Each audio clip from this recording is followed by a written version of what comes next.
13쪽 정도에 있습니다. 마태복음 9장 9절에서 13절 말씀을 이제 제가 받들어 읽겠습니다. 예수께서 그곳을 떠나 지나가시다가 마테라 하는 사람이 세관에 앉아 있는 것을 보시고 이르시되 나를 따르라 하시니 일어나 따르니라. 예수께서 마태의 집에서 앉아 음식을 잡수실 때 많은 세리와 죄인들이 와서 예수와 그의 제자들과 함께 앉았더니 바리새인들이 보고 그의 제자들에게 이르되 어찌하여 너희 선생은 세리와 죄인들과 함께 잡수시느냐. 예수께서 들으시고 이르시되 건강한 자에게는 의사가 쓸데없고 병든 자에게라야 쓸데있느니라. 너희는 가서 내가 긍휼을 원하고 제사를 원하지 아니하노라 하신 뜻이 무엇인지 배우라. 나는 의인을 부르러 온 것이 아니요 죄인을 부르러 왔노라 하시니라. 아멘. 하나님의 말씀입니다. 오늘 본문에는 마태라는 사람이 등장합니다. 마태라는 오늘 본문에 등장하는 인물은 오늘 마태복음 안에서도 그렇지만 복음서 안에도 아주 중요한 인물 중에 한 사람입니다. 아시겠지만 마태는 세리였습니다. 세리. 또 그의 이름은 본 이름은 레위입니다. 레위. 레위라는 이름에서 알 수 있는 것이 뭐가 있을까요? 이 마태의 지파는 어느 지파였겠습니까? 속한 지파는 레위 지파였습니다. 마태는 레위 지파에 속해 있는 사람이었습니다. 물론 이 마태라는 이름은 헬라어식 이름입니다. 헬라식 이름. 그가 헬라식 이름을 선택해서 쓰고 있는 이유는 당연하겠지요. 그가 로마의 이 세금을 징수하는 일을 담당하는 사람이었기 때문입니다. 그래서 아마 그는 마태라는 헬라식 이름을 선택하고 있었던 것 같습니다. 근데 그의 히브리식 이름은 레위입니다. 레위. 그는 레위 지파에 속한 사람이었습니다. 그런데 그는 세리였습니다. 우리가 알고 있듯이 레위 지파에 속한 사람들은 어떤 일들을 하는 사람들이었습니까? 제사장과 제사장들을 도와주는 제사의 역할들, 예배를 담당하는 성전에서 일하는 주님의 일을 감당하는 사람들이 레위 지파였습니다. 조금 더 많이 올라가서 구약 시대에는 레위 지파에게도 많은 것들이 주어지지 않았습니다. 그래서 레위 지파 사람들은 하나님의 은혜로만 살아가는 사람들이었습니다. 그런 레위 지파 사람이었던 마태가 오늘 세리가 되어 있었습니다. 우리가 알고 있듯이 당시의 세리는 이스라엘 많은 사람들에게 지탄받는 사람들이었습니다. 그는 로마의 공무원 역할을 감당했죠. 세금을 징수하는 사람이었기 때문에. 그래서 아마도 그는 로마의 어떤 권력들과 함께 결탁한 일들을 많이 수행했을 것입니다. 또 한편으로는 그러다 보니까 권력과 함께 그는 많은 부요함도 가진 사람이었을 것입니다. 어쩌면 세상적으로는 성공한 인생처럼 보였을지도 모르겠지만 그는 어디 가도 환영받지 못하는 인물이었죠. 그래서 많은 사람들은 그를 매국자, 반역자라고 부르기도 했고 신약 성경 안에서는 세리와 창녀를 죄인들의 대명사처럼 사용하기도 했습니다. 그러니 세리라는 것 그 자체로 그는 많은 사람들에게 죄인으로 치부되는 삶을 살아가는 인생이었다는 것이죠. 그런데 오늘 그런 세리 마태가 세관에 앉아 있었습니다. 오늘 본문에 보니까 이렇게 기록하고 있습니다. 1절에 예수께서 그곳을 떠나 지나가시다가 마테라 하는 사람이 세관에 앉아 있는 것을 보고 이르시되, 오늘 본문에는 그렇게 정확하게 기록되어져 있지 않지만 오늘 저는 이 말씀을 읽으면서 마태의 현재 상황, 마태의 심정, 마태의 삶이 읽혀졌습니다. 세관에 앉아 있는 마태. 예수님도 아마 그의 모습을 보면서 그의 삶이 익혀졌던 것 같습니다. 오늘 마태는 세관에 앉아 있었습니다. 세관에 앉아 있다라는 이 표현 자체는 그냥 마태는 지금 큰 상실감과 어려움 가운데 놓여 있음을 표현하고 있는 것이라 저는 보여졌습니다. 세상적으로는 많은 것을 가졌을지 모릅니다. 세상적으로는 어떤 권력을 등에 업고 있는지도 모르겠습니다. 그러나 그는 지금 큰 어려움과 힘겨움 가운데 살아가고 있었다는 것이죠. 그래서 그는 세관에 앉아 있었습니다. 그런 마태를 보고 오늘 예수님께서 이렇게 말씀하십니다. 나를 따르라. 오늘 예수님께서는 아마 그의 상실감, 그의 연약함, 그의 아픔, 그의 상처, 그의 힘겨움을 보셨던 것 같습니다. 그렇게 앉아있는 마태를 보시면서 주님의 마음 안에는 긍휼의 마음이 차올랐습니다. 그래서 오늘 주님께서 그에게 말씀하십니다. 그를 초대하시는 것이죠. 나를 따르라. 그때 오늘 세리는, 마태는 예수님의 그 음성에 곧장 일어나 따라 나아갔다. 오늘 성경은 기록하고 있습니다. 그리고 며칠이 지났는지 모르겠습니다. 이후에 마태가 예수님을 자신의 집에 초대했습니다. 그리고 예수님과 함께 식탁의 자리에 앉았습니다. 근데 그 식탁의 자리에는 많은 세리와 죄인들이 함께 동참했다. 오늘 성경은 기록하고 있습니다. 10절 말씀입니다. 예수께서 마태의 집에서 앉아 음식을 잡수실 때 많은 세리와 죄인들이 와서 예수와 함께 그의 제자들과 함께 앉았더니, 마태가 예수님을 초대했습니다. 예수님의 제자들과 함께 예수님을 초대했죠. 그리고 함께 식탁을 나누는 그 자리에 어떤 사람들이 있었냐면 당연히 세리들이 있었고 죄인들이 있었다는 것입니다. 아마도 이 세리와 죄인들이라는 이 말은 동의어처럼 들려지기도 하지요. 그래서 그곳에 앉아 있는 사람들은 다른 사람들이 볼 때 죄인들이었던 것입니다. 그리고 당시의 율법에 의하면 죄인들과는 함께 식탁에 앉으면 안 되었습니다. 식탁에 앉지 말아야 했습니다. 그래서 오늘 바리새인들이 그 모습을 보고 제자들을 불렀습니다. 그리고 이렇게 말합니다. 너희 선생은 세리와 죄인들과 함께 잡수시느냐? 너희 선생은 왜 율법에 기록되어 있는 말씀을 어기고 있느냐? 왜 죄인들과 함께 식사를 하고 한 자리에 앉아 있느냐? 그렇게 묻고 있는 것이죠. 그때 오늘 예수님께서 이렇게 말씀하십니다. 12절 13절 말씀인데요. 우리 말씀을 같이 한번 읽어볼까요? 같이 읽겠습니다. 시작. 예수께서 들으시고 이르시되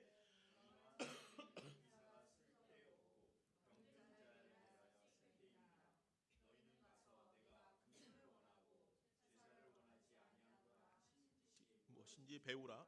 나는 의인을 부르러 온 것이 아니요 죄인을 부르러 왔노라 하시니라. 아멘.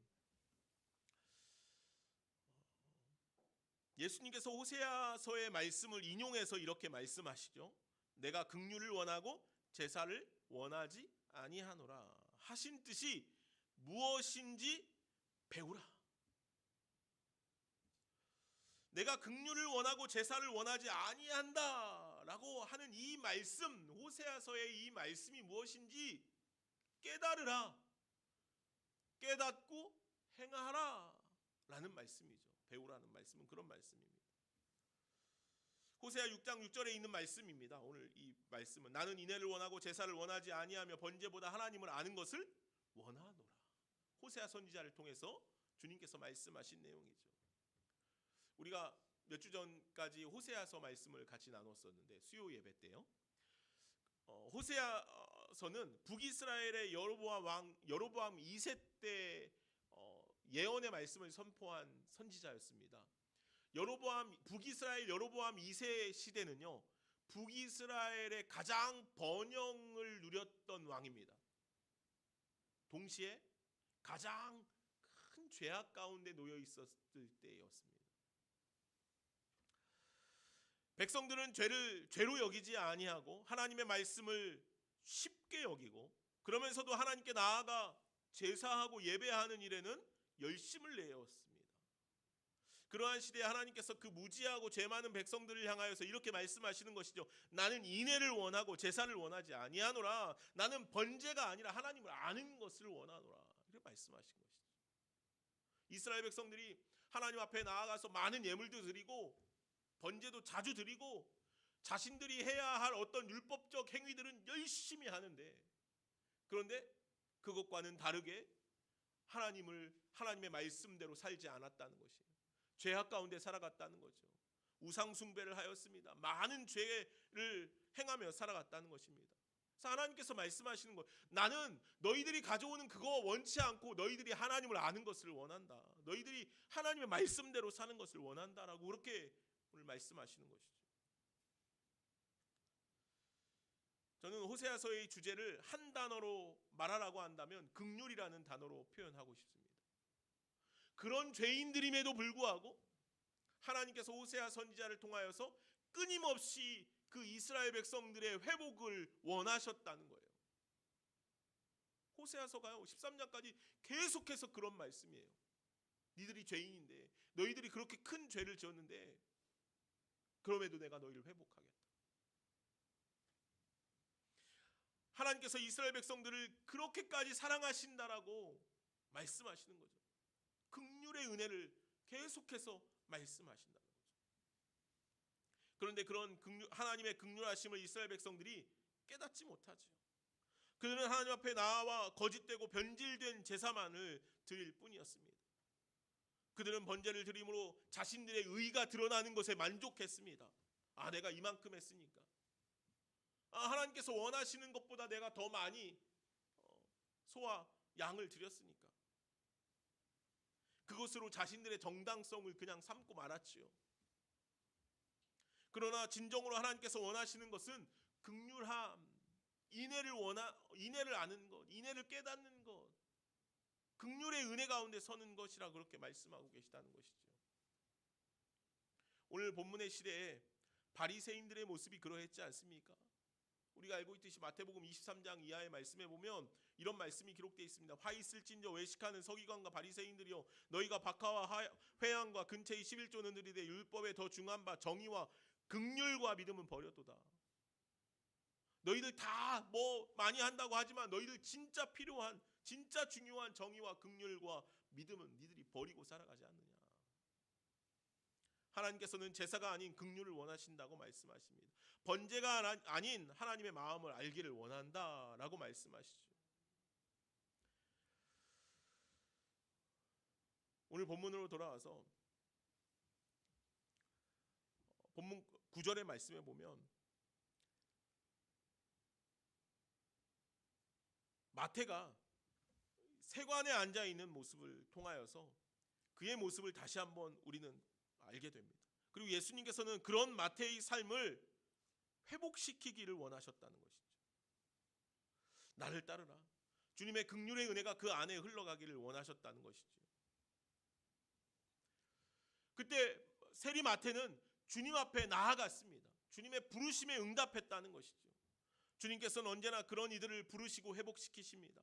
자신의 절망을 깨닫는 사람, 자신의 죄악을 깨닫고 자신의 자리에 엎드리는 사람을 찾으신다는 것이죠. 사랑하는 여러분, 오늘 이 말씀이 좀 중요합니다. 우리가 죄를 깨닫는 것이 얼마나 어려운지 몰라요. 우리는요 늘 주님 앞에 나와서 주님 나는 죄인입니다 라고 고백합니다. 우리 예배 안에도 사죄의 선언이 있고 주님 앞에 회개의 자리를 갖고 주님 앞에 여러분들의 삶 속에서도 회개하면서 기도하지 않습니까? 그런데 실상 막상 우리들의 삶 속에서 내가 죄인이라는 사실을 잊고 살아갈 때가 너무 많다는 거예요. 예수님께서 마태복음 5장에 보면 산상수훈의 말씀 가운데 그렇게 말씀하셔요. 너희가 내게 번제하러 나아오다가 형제에게 잘못한 것이 생각나거든 가서 그것을 화해하고 와서 예배하라 라고 말씀하시죠. 형제에게 잘못한 것이 생각나거든.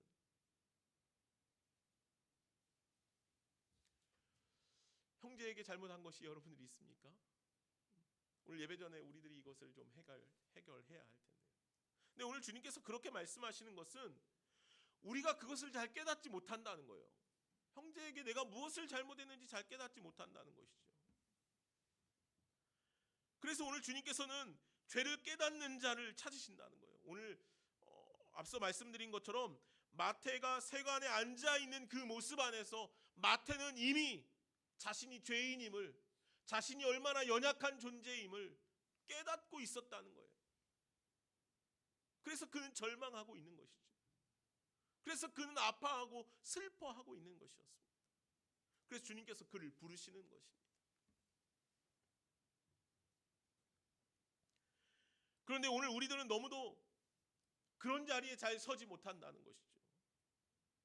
우리가 알고 있듯이 바리새인과 세리의 기도의 이야기를 알고 있지 않습니까? 누가복음 18장 말씀에 바리새인은 나아가서 하나님 앞에 두 손을 들고 기도합니다. 하나님, 내가 이만저만 이렇게 나는 저 세리와 같지 않으니 얼마나 감사한지요. 나는 의로운 사람이라 얼마나 감사한지. 그렇게 기도합니다. 세리는 어떻게 기도합니까? 엎드려 주님, 나는 죄인입니다. 주님, 나는 죄인입니다. 말씀에 보면 이렇게 기록하고 있습니다. 14절에 누가복음 18장 14절에 내가 너희에게 이르노니 이에 저 바리새인이 아니고 이 사람이 의롭다 하심을 받고 그의 집으로 내려갔느니라. 기도하러 온 바리새인과 세리 중에 누가 의롭다함을 얻었다고 말씀합니까? 세리가 의롭다함을 얻었다는 것입니다. 주님 앞에 누가 의로운 자라고 말씀하십니까? 주님 앞에 나와 자신의 죄를 자복하고 통회하는 자를 의롭다고 칭하십니다. 세리는 성전에 나아가 멀리 서서 자기의 가슴을 치며 불쌍히 여겨달라, 나는 죄인이라 그렇게 기도하였습니다. 이런 모습이 오늘 우리 안에 있습니까? 주님께서 원하시는 심령이 바로 주님의 긍휼을 구하는 심령이라고 말씀합니다. 오늘 우리에게도 그러한 긍휼의 심령이 깃들기를 간절히 소망합니다. 그럼 주님께서 우리에게 원하시는 그 긍휼의 심령, 긍휼의 삶은 어떤 것이겠습니까? 주 4세기 후반에 초기 로마 기독교인들이 예배를 시작할 때마다 고백한 짧은 기도문이 있습니다. 제가 신대원 다닐 때 고난주간이 되면 매일같이 학교 다닐 때는 매일같이 채플 예배를 드렸으니 11시에 예배를 드렸는데, 고난주간이 되면 예배의 자리에 나와서 하는 대부분의 기도의 내용이 이것이었습니다. 키리에 엘레이손, 키리에 엘레이손. 처음에는 그게 무슨 말인가 했습니다. 키리에 엘레이손. 이것이 초대 로마 기독교인들이 예배를 시작할 때마다 고백한 기도문이었습니다. 키리에 엘레이손. 주여 나를 긍휼히 여겨 주시옵소서. 주여 나를 긍휼히 여겨 주시옵소서. 우리가 주님 앞에 나아가서 할 수 있는 말들이 무엇이 있겠습니까? 우리가 주님 앞에 나아가서 무엇을 이야기할 수 있겠습니까? 킬리에 엘레이손, 주여 나를 긍휼히 여겨 주옵소서. 이 말밖에 없다는 것이죠. 킬리에 엘레이손, 주님 우리를 불쌍히 여겨 주시옵소서. 이 고백의 기도문이 어디에서부터 시작되었겠습니까? 오늘 이 복음서에는 이 말이 굉장히 많이 등장하지 않습니까? 오늘 본문 이후에 27절 이하에도 두 맹인이 예수님께 나아가 외친 고백입니다. 다윗의 자손이여 우리를 불쌍히 여겨 주옵소서. 마가복음 10장에도 맹인 바디메오가 예수님께 나와 이렇게 외칩니다. 다윗의 자손이여 나를 불쌍히 여겨 주옵소서. 마태복음 6장 나병 환자가 예수님께 나와 이렇게 외치죠. 다윗의 자손이여 우리를 불쌍히 여기소서. 마태복음 15장 가나안 여인도 자신의 딸을 위해서 기도하면서 이렇게 말합니다. 다윗의 자손이여 나를 불쌍히 여기소서. 나를 불쌍히 여기소서. 킬리에 엘레이손.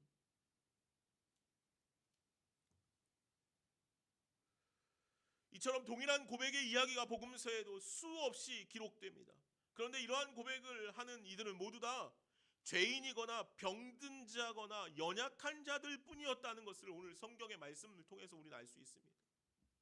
맹인이나 또는 나병 환자나 가나안 사람들이 무시하는 가나안 여인이나 그런 이들만 예수님께 나와서 다윗의 자손이여 나를 불쌍히 여기소서 그렇게 고백하죠. 바리새인이나 종교 지도자들이나 그들은 그 누구 하나도 예수님께 나와 주님 앞에 나와서 나를 불쌍히 여기소서 기도하지 않습니다. 왜요? 자신의 죄를 발견하지 못하기 때문입니다. 자신의 연약함을 깨닫지 못하기 때문이죠. 그래서 주님께서는 바리새인이 아니라 세리가 의롭다함을 얻고 나아갔다라고 말씀하고 계시는 것입니다. 오늘 본문 중에서도 많은 세리와 죄인들이 찾아와서 예수님 앞에 앉았습니다.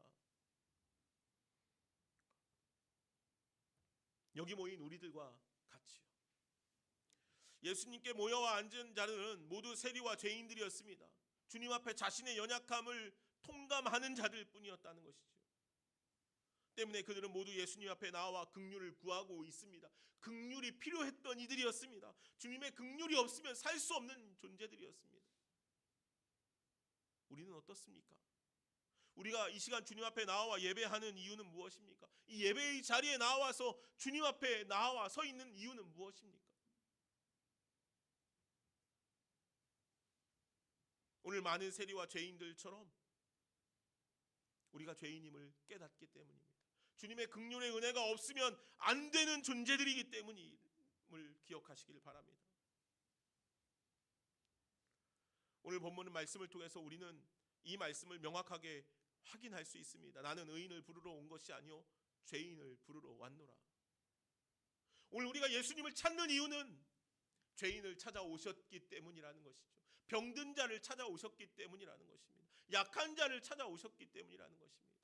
그래서 오늘 우리가 주님 앞에 나아갈 수 있는 것입니다. 이 말씀은 우리들의 삶의 신앙의 삶에 아주 중요한 메시지를 담고 있습니다. 의인이 아니라 죄인을 찾으시는 하나님, 의인이 아니라 죄인을 찾으시고 부르시며 자녀 삼아 주시는 하나님이라는 사실을 깨닫게 됩니다. 사랑하는 여러분, 기억하시기 바랍니다. 주님은 죄인을 찾으십니다. 그리고 그들을 부르시고 의롭다 칭하시며 자녀로 삼아 주십니다. 그런데 여기서 우리가 한 가지 더 생각해 볼 것이 있습니다. 이 땅에 의인이 있습니까? 주님께서 말씀하시잖아요. 나는 의인을 찾으러 온 것이 아니라 죄인을 찾으러 왔대요. 의인이 있냐는 말이죠. 의인이 있냐는 것이. 누가 의인입니까? 바리새인이 의인입니까? 종교 지도자들이 의인입니까? 아니면 오늘 우리가 예배 드리기에 우리가 의인입니까? 물론 당시에 그들은 스스로 의인인 것처럼 살았습니다. 그러나 그들은 의인이 아니었죠. 주께서 얼마나 책망하는 이들이었는지 몰라요. 독사의 자식들이라고 그렇게 표현하기도 하시지 않습니까? 그럼 누가 의인입니까? 의인은 없습니다. 사도 바울은 로마서 10장 3장 10절에 이렇게 말하죠. 기록된 바 의인은 없나니 하나도 없으며. 이 땅에 의인은 없습니다. 의인은 하나도 없습니다. 저와 여러분들도 마찬가지죠. 그래서 우리들은 주님의 긍휼의 은혜가 필요합니다. 킬리에 엘레이손, 주님 우리를 불쌍히 여겨 주시옵소서. 이 고백이 우리 안에 필요하다는 것이죠. 우리는 주님의 긍휼의 은혜가 아니면 살아갈 수 없습니다. 우리가 주님의 긍휼이 없으면 아무것도 아닙니다. 우리가 가슴을 치며 우리의 약함을 주님께 고백하지 않으면 안 된다는 거예요. 그런데 우리가 그런 존재임을 우리는 알지만 모릅니다. 우리가 주님의 긍휼의 은혜가 없으면 살지 못하는 존재라는 것을 알지만 그렇게 살지 않는다는 거예요.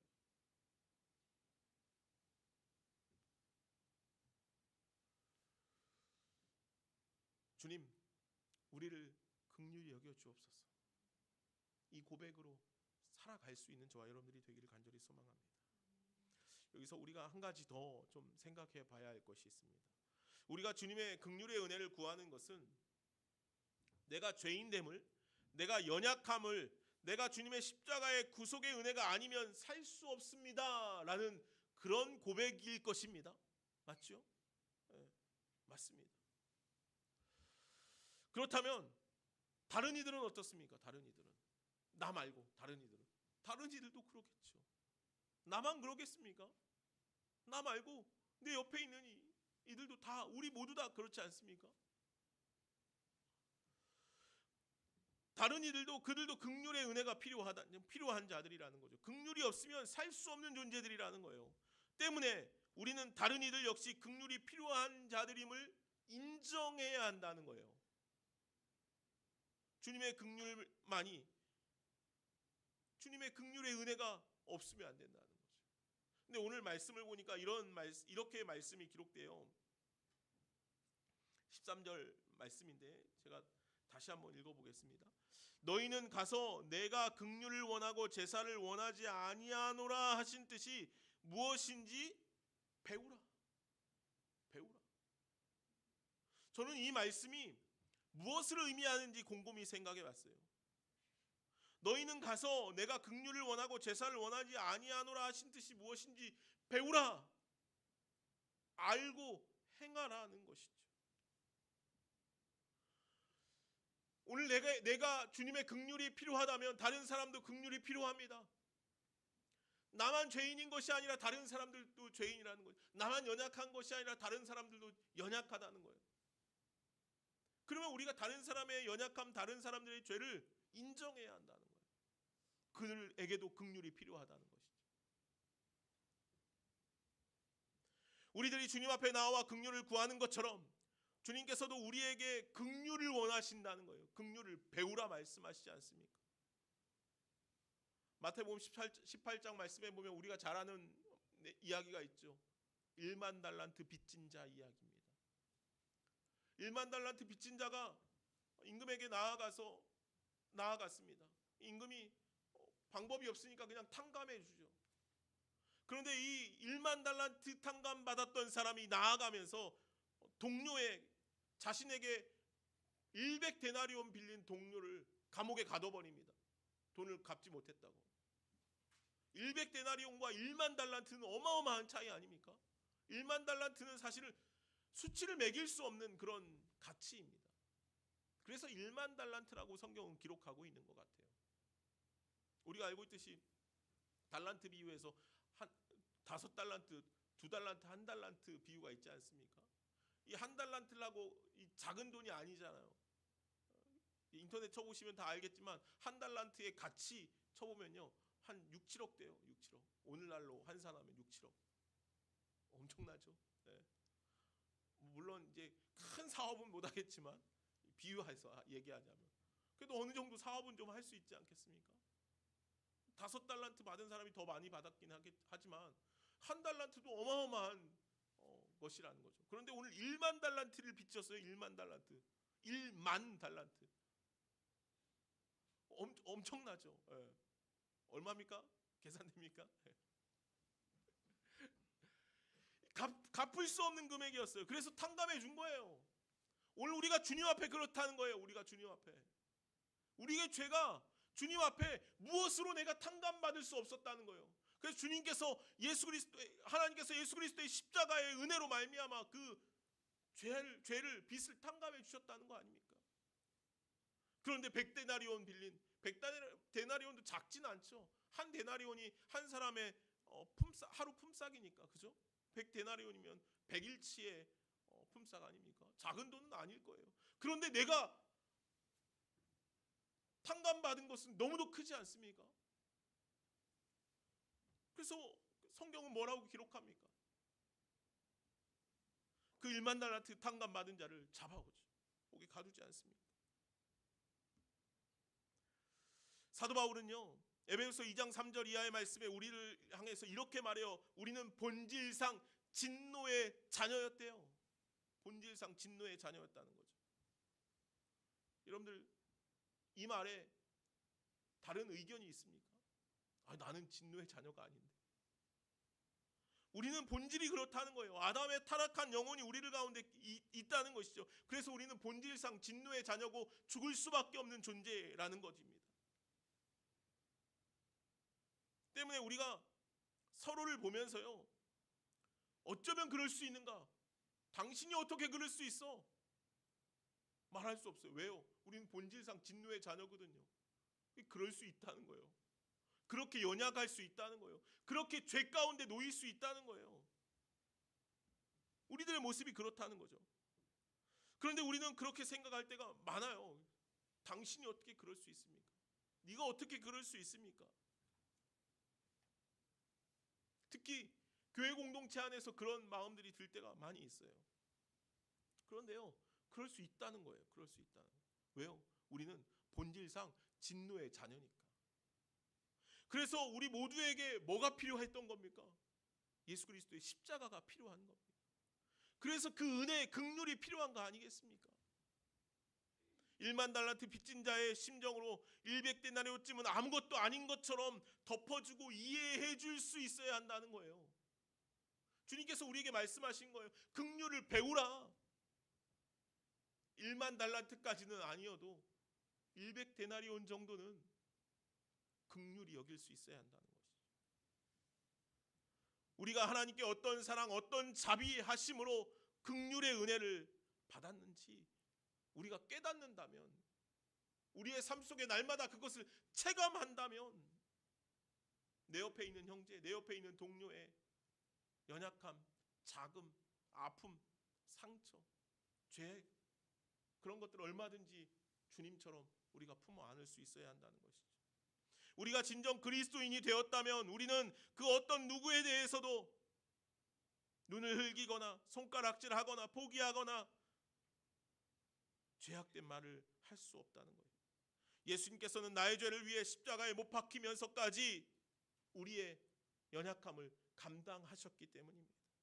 사랑하는 여러분, 주님께서 우리의 그렇게 연약함을 감당하셨다면 우리도 우리 형제의 자금을 감당해 갈 수 있기를 간절히 소망합니다. 긍휼을 배우라. 주님 오늘 우리에게 당부하신 것처럼 오늘 우리가 받은 그 사랑, 우리에게 허락하신 그 놀라운 긍휼의 은혜들을 덧입어 형제를 사랑하고 용서하고 안아주며 함께 긍휼의 은혜 가운데 세워져 갈 수 있는 저와 여러분 모두가 되어질 수 있기를 간절히 소망합니다. 기도하겠습니다. 사랑과 은혜가 많으신 하나님 감사합니다. 긍휼을 배우라. 오늘 주님께서 우리에게 말씀하셨습니다. 주여 우리를 불쌍히 여겨 주옵소서. 주여 우리를 긍휼히 여겨 주옵소서. 킬리 엘레이손, 날마다 주님 앞에 우리가 그렇게 고백하며 오늘 우리도 주님의 긍휼로 살아갈 수 있는 자들 되게 하여 주옵소서. 예수님의 이름으로 기도하옵나이다. 아멘.